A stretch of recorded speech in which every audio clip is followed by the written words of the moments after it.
Welcome, brave souls, to a chilling journey into the depths of terror. Brace yourselves as we delve into a spine-tingling tale that will send shivers down your spine. But fear not, for you're not alone on this journey. Join us, subscribe, and hit that like button to support our channel as we uncover the darkness that lies ahead. Let the haunting begin. The small American town of Millfield was a quiet, unremarkable place. Nestled among rolling hills and verdant forests, it had a timeless, almost forgotten quality to it. The main street was lined with quaint shops and old-fashioned lampposts, their paint peeling from years of exposure to the elements. The inhabitants went about their daily routines with a languid, unhurried pace, as if they were stuck in a time loop from a bygone era. In a modest two-story house on Elm Street lived the Thompson family.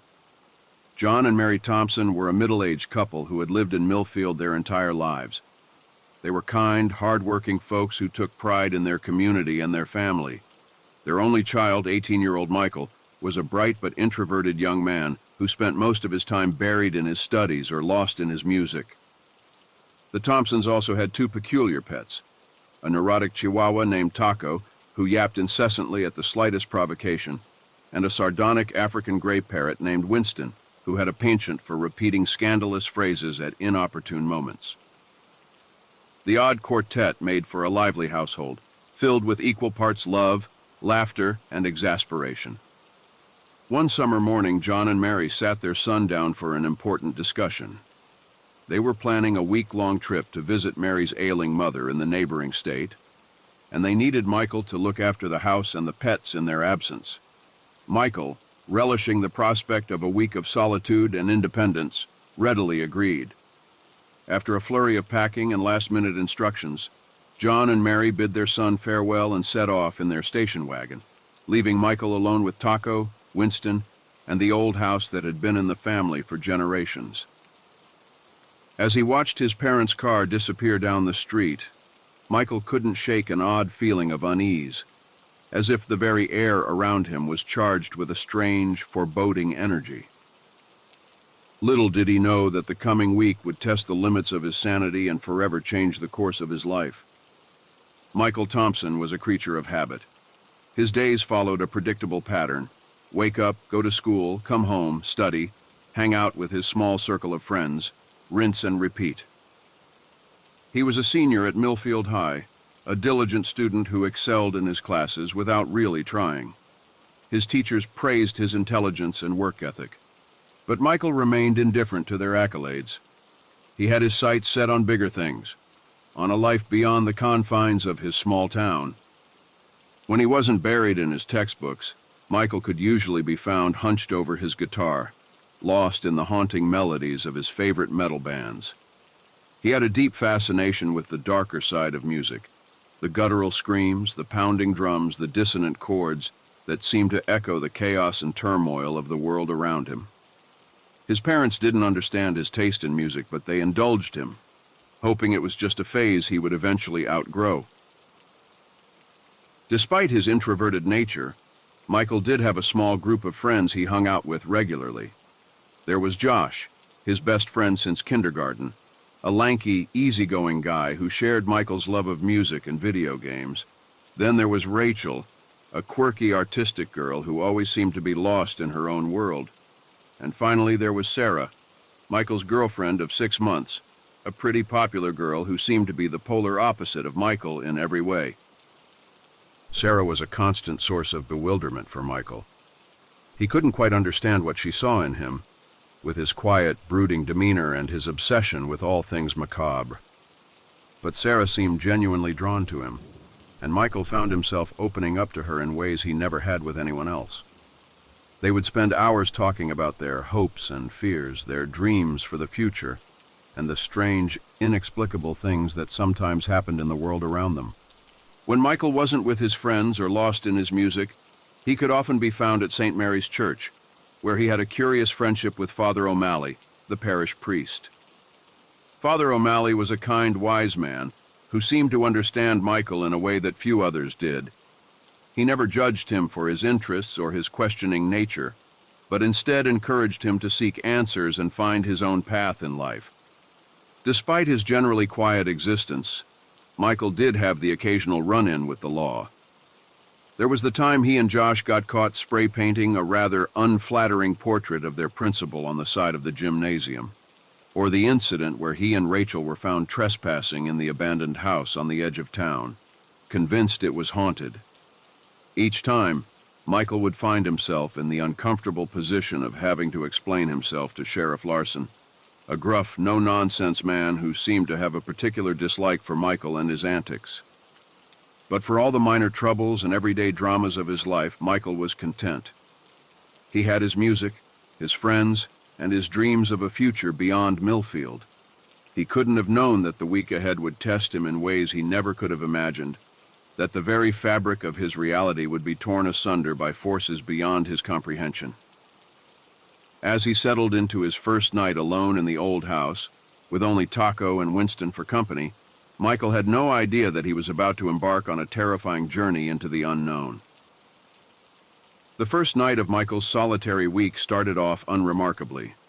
He spent the evening as he usually did, strumming his guitar, playing with Taco, and engaging in his usual banter with Winston. As the night wore on, he settled into bed, ready to drift off to sleep. But just as he was on the cusp of unconsciousness, a strange noise jolted him awake. It was a low, guttural sound, like a moan or a growl, emanating from somewhere deep within the house. Taco, who had been curled up at the foot of Michael's bed, started whining and shivering. Even Winston, usually unflappable, seemed agitated, ruffling his feathers and letting out a low, uneasy croak. Michael sat up, his heart pounding. He strained his ears, trying to locate the source of the sound, but it seemed to be coming from everywhere and nowhere at once. He got up, grabbing a flashlight from his nightstand, and crept out into the hallway. The house was dark and still, the only sound the creaking of the floorboards beneath Michael's feet. He made his way downstairs, shining his flashlight into every corner, but found nothing out of the ordinary. Chalking it up to his imagination, he returned to bed, but sleep remained elusive for the rest of the night. The second night, the noises returned, louder and more insistent than before. This time they were accompanied by a strange, icy chill that seemed to permeate the entire house. Michael bundled himself up in blankets, but nothing could shake the bone-deep cold that had settled over him. As he lay shivering in the darkness, Michael suddenly became aware of a presence in the room with him. He turned his head slowly, his breath catching in his throat, and found himself face to face with a ghostly figure standing at the foot of his bed. It was a man, or at least it had been once. Its face was gaunt and skeletal, its eyes sunken and glowing with an otherworldly light. It was dressed in old-fashioned clothing, a suit and tie that looked like they belonged in another century, and it was staring directly at Michael, its gaze boring into him with an intensity that made his blood run cold. Michael tried to scream, but his voice died in his throat. He wanted to run, but his body refused to move, paralyzed by the sheer terror that gripped him. The figure took a step closer, then another, until it was looming over him, its face just inches from his own. "Michael," it whispered, its voice like the rustling of dead leaves. "You are not safe here. You must leave this place before it's too late." And then, as suddenly as it had appeared, the figure vanished, leaving Michael alone and trembling in the darkness. The third night was worse still. The noises were deafening now, a cacophony of shrieks and howls that seemed to come from the very walls of the house. The ghostly figure appeared again, but this time it was not alone. It was accompanied by a host of other spirits, each more terrifying than the last, all of them reaching out towards Michael with grasping, skeletal hands. Michael ran, stumbling blindly through the house, his heart pounding in his chest. He burst out the front door and into the night, running until his lungs burned and his legs gave out beneath him. He collapsed onto the grass, gasping for air, his mind reeling from the horrors he had witnessed. When he finally managed to collect himself, Michael knew he needed help. He couldn't face this alone, couldn't bear the thought of another night in that haunted house. He reached for his phone, his fingers shaking as he dialed the only person he could think of who might understand. "Father O'Malley," he gasped when the priest answered. "I need your help. There's something in my house, something evil. I don't know what to do." There was a long pause on the other end of the line. Then, in a voice heavy with concern, Father O'Malley spoke. "Michael, listen to me carefully. Do not go back into that house. Stay where you are and I will come to you. We will figure this out together, I promise." Michael hung up the phone, a small flicker of hope kindling in his chest. But deep down he knew that this was only the beginning, that the true horror was yet to come. As he sat there on the grass, shivering in the cool night air, he couldn't shake the feeling that something ancient and malevolent had awoken within the walls of his family home, something that would not rest until it had claimed him, body and soul. The fourth night found Michael huddled in a corner of his bedroom, his eyes wide and haunted, his body trembling uncontrollably. He had taken Father O'Malley's advice and refused to leave his room, but the spirits seemed undeterred by physical barriers. They seeped through the walls under the door, through the very air itself, until the room was thick with their malevolent presence. The ghost of Michael's great-grandfather was there, his face twisted in a grotesque sneer, his eyes burning with an unholy light. He was joined by a legion of other spirits, each more horrifying than the last. A woman in a blood-stained wedding gown, a child with a gaping hole where its face should be, a man with a noose around his neck, his head lolling at an unnatural angle. They circled Michael, their icy fingers brushing against his skin, their whispering voices filling his head with unspeakable horrors. He tried to block them out, to focus on the prayers Father O'Malley had taught him, but their power was too strong. He felt his mind beginning to fray, his sanity unraveling like a cheap sweater. The fifth night, Michael could take no more. He stumbled out of the house, his eyes wild, his clothes disheveled. He made his way to St. Mary's Church, bursting through the doors and collapsing at Father O'Malley's feet. "Help me," he sobbed, his voice raw and desperate. "Please, you have to help me." Father O'Malley listened gravely as Michael poured out his story, his brow furrowed with concern. When Michael had finished, the priest laid a comforting hand on his shoulder. "My son," he said softly, "what you are experiencing is beyond my power to combat alone. We need to seek help from those who are trained to deal with such malevolent forces." Together they went to the police station, where Michael recounted his tale to Sheriff Larson.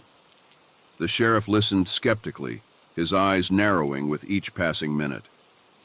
"Son," he said when Michael had finished, "I think you've been watching too many horror movies. There's no such thing as ghosts, and certainly none haunting your house. Now I suggest you go home and get some sleep. You look like you could use it." Michael left the station, his heart sinking. He knew what he had experienced was real, but how could he convince others when he could barely make sense of it himself? The sixth night brought a new horror. Sarah, concerned by Michael's increasingly erratic behavior, came to the house to check on him. As soon as she stepped over the threshold, the spirits converged on her, their malevolent energy focused on this new, unwitting victim. Sarah screamed, her eyes rolling back in her head as the ghosts invaded her mind. Michael tried to help her, to pull her back from the brink, but it was too late. She fled the house, her face a mask of terror, her once warm eyes now filled with a haunting emptiness. Michael knew he was losing everyone he cared about, that the spirits were isolating him, cutting him off from any source of help or comfort. He felt himself teetering on the edge of madness, his grip on reality slipping with each passing hour. The seventh night was the worst of all. The ghosts were relentless, their assault on Michael's mind and body reaching a fevered pitch. They tore at his flesh with invisible claws, filled his head with visions of unspeakable horror, drowned out his screams with a deafening cacophony of otherworldly music. Michael felt something break inside him, felt the last vestiges of his sanity shatter like glass. He began to laugh, a high, hysterical sound that echoed through the house, mingling with the shrieks and howls of the spirits.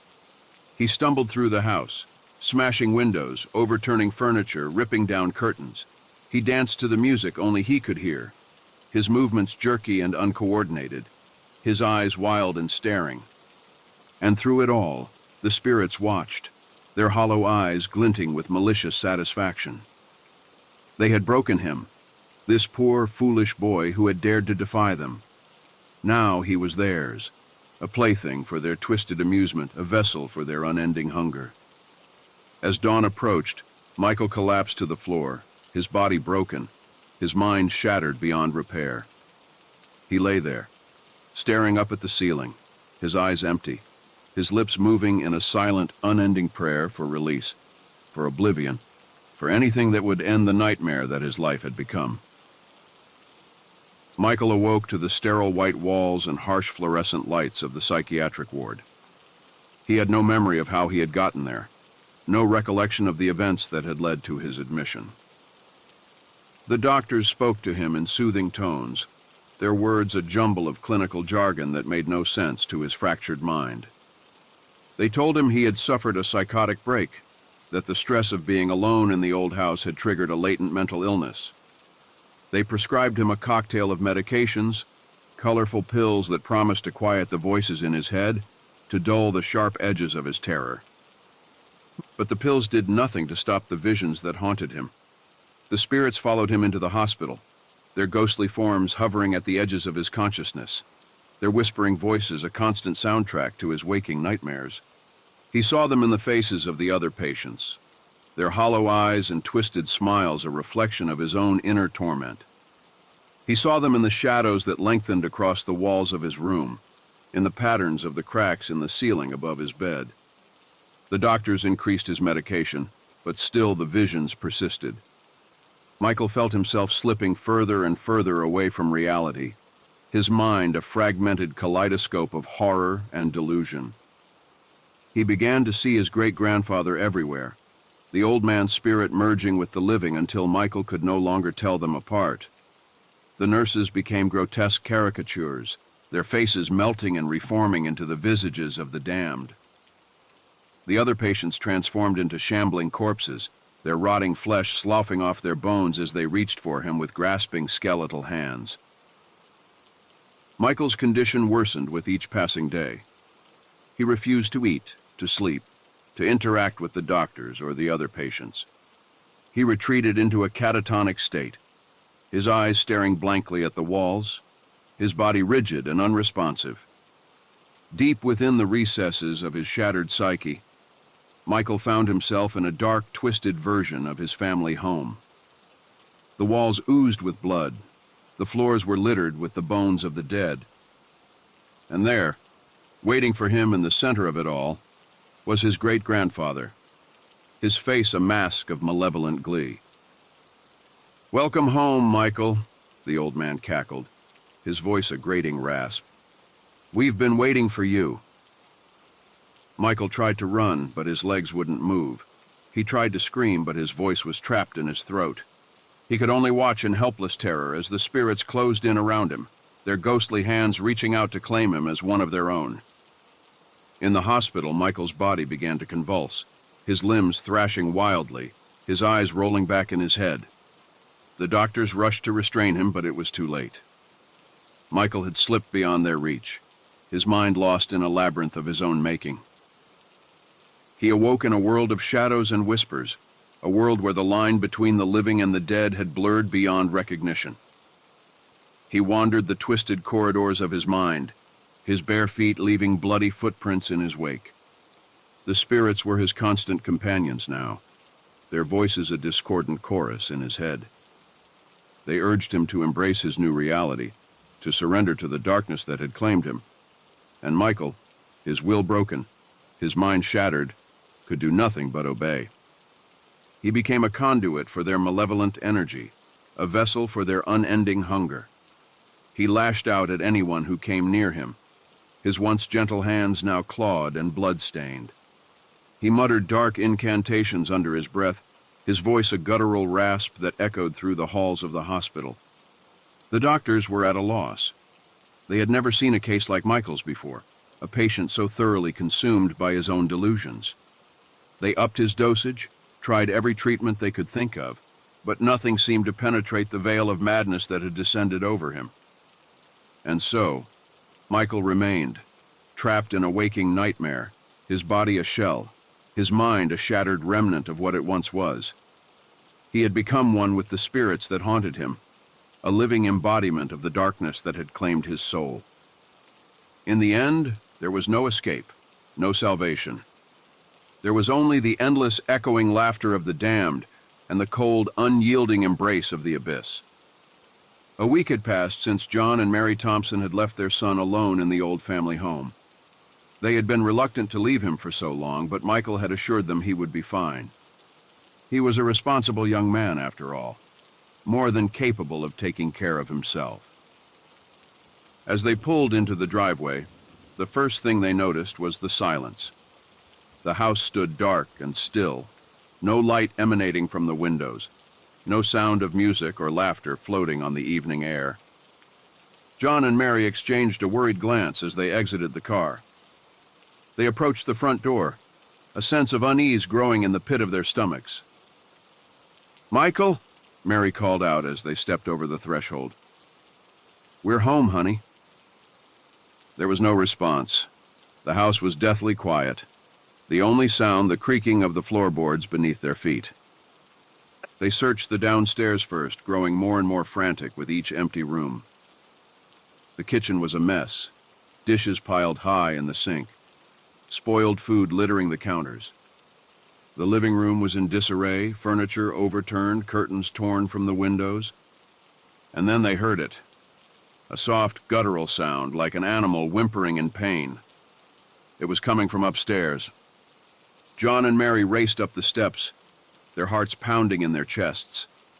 They burst into Michael's room and froze, their eyes widening in horror at the sight that greeted them. Michael was crouched in the corner, his clothes torn and blood-stained, his hair wild and matted. He was rocking back and forth, his arms wrapped tightly around himself, his lips moving in a silent, ceaseless chant. But it was his eyes that truly terrified them. They were wide and staring, filled with a madness that was almost palpable. He seemed to look through them, past them, into some unseen realm of terror and despair. "Michael," Mary whispered, her voice trembling. "What happened? What's wrong?" Michael's head snapped up, his gaze locking onto his mother's face. A slow, terrible smile spread across his lips, a smile that held no warmth, no recognition. "They're here," he whispered, his voice a ragged croak. "The spirits. They're always here, watching, waiting." He began to laugh then, a high, hysterical sound that sent shivers down John and Mary's spines.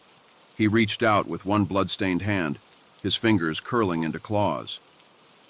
"Join us," he hissed, his eyes glinting with an unholy light. "Join us in the darkness." John and Mary backed away, their hearts racing, their minds reeling. This was not their son, not the bright, gentle boy they had raised and loved. This was something else, something twisted and broken beyond repair. They fled the room, stumbling blindly down the stairs and out into the night. They ran to the neighbors, pounding on doors, screaming for help. But even as the sirens began to wail in the distance, even as the flashing lights of the police cars and ambulances painted the night sky red and blue, they knew it was too late.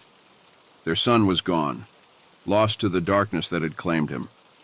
And in his place was a monster, a twisted remnant of the boy they had once known. As they watched Michael being loaded into the ambulance, strapped down and sedated, John and Mary clung to each other, their faces pale, their eyes haunted.